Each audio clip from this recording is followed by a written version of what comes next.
avec moi ce soir means, would you like to come to bed with me tonight?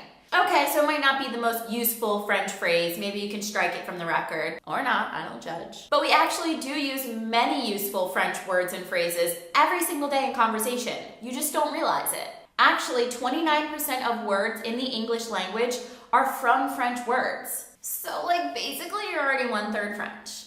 And today, I am going to prove it to you. Hey everyone, welcome to Plain to Champagne. My name is Haley. And today we are going to talk about all of the French words and phrases that you're already using. But before we get started, make sure you hit that subscribe button below if you want some more videos like this. And you can find a full list of these words on my website at plaintochampagne.com. Here are some of those French words that we use all the time. Au contraire, which means on the contrary, is used in French. Au contraire. Just a little bit of pronunciation difference.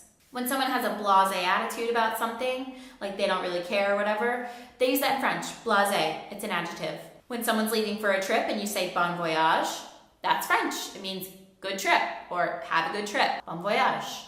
Bon appetit, to say have a good meal, they say too, just a different pronunciation, bon appetit. A bouquet of flowers, ever wonder why we don't say bouquet?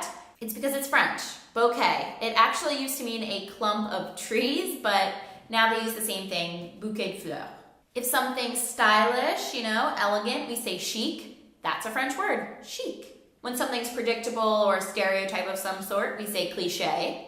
That's a French word, cliché. When we're describing food, we might say cuisine, like that's French cuisine. Cuisine is a French word meaning the same. When describing the things in someone's house, you might say their décor.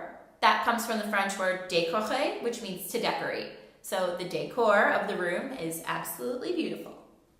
Wait. I'm having déjà vu. That's French to mean already seen. So we use that to describe something when we feel like we've felt it before or been there before. Déjà vu. Like this video if you get déjà vu, because I get it all the time, which I swear means I am psychic or something, but jury's still out. To describe someone's behind, we might say derrière, which is a French word, derrière. It means behind, literally. You might have used the phrase before en route, but you might have spelled it wrong. You might have spelled it en route. It's actually French, en route, meaning I'm on the way. At the end of a concert, what do you say? Encore, encore, right? Encore means again or another in French. So they don't just use it to say more music at the end of a concert, but they'll use it all the time, or pas encore means not yet, but encore. French word. When you say something stupid at a party or something, someone might call it a faux pas. That means false step in French. You made a faux pas. On that same ticket, faux means false. So faux fur, my fiance proposed. Just kidding, but gotta switch my rings back now. Fiance, same thing in French, just an extra E on the end if you're talking about the girl. Have you ever been at a dinner party and you fill up on the hors d'oeuvres? The literal translation is out of work, but it's used in the same way, hors d'oeuvres. If you're taking a laissez-faire approach, that is French, right? Live, let live. Have you ever committed a scandalous act to get a necklace of beads? That would be on the holiday Mardi Gras, which translates literally to Fat Tuesday. Mardi means Tuesday and Gras means fat, Fat Tuesday. Ever thought about having a ménage à trois? That is also French. It means household for three. Another one, raison d'être. It's your justification or purpose of existence. Raison d'être. When you get a wedding invitation, what do you have to do? RSVP. That's French. Répondez s'il vous plaît. Respond if you please. Répondez s'il vous plaît. RSVP. Cool, right?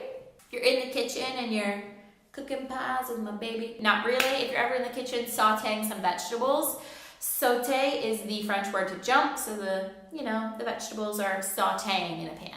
Your friend might be having a little soiree on Friday night. That is the French word for evening. If you go on a trip, you usually bring back a souvenir. So they use it a little bit differently in French. It's actually the verb to remember, right? Souvenir, to remember your trip. And lastly, voila. It's also French. Voila. There was your list of words. And officially, to be a functional beginner in a language, you only need to know 250 words. And in French, you are on your way. Just learn some basic verbiage and you'll be speaking French in no time. If you learned anything in this video, please do subscribe below. You can find a full list of these words on my website at plaintochampagne.com. And if I missed any words, please let me know on my latest Instagram at Plain to Champagne. Thank you so much for watching. Cheers.